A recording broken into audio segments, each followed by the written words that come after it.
Ty se krásně díváš. Zany, pojď. Musíš do toho sklepa jít. Tady. Je tam tvoje oblíbená paninka. Potřebuje, abys pro ní došla. Nemrké. Proč, Charlotte? Proč se bojíš se jít do sklepa? Je to tatínek. A co tam dělá? Drží sekeru. Co s tou sekerou dělá?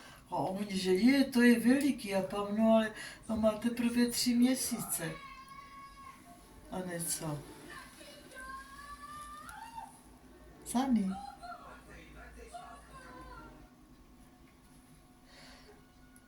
Hop.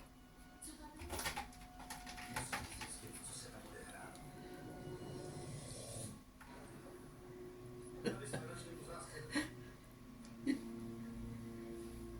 No, buď tam. Nedívej se na to. Zany. Zany.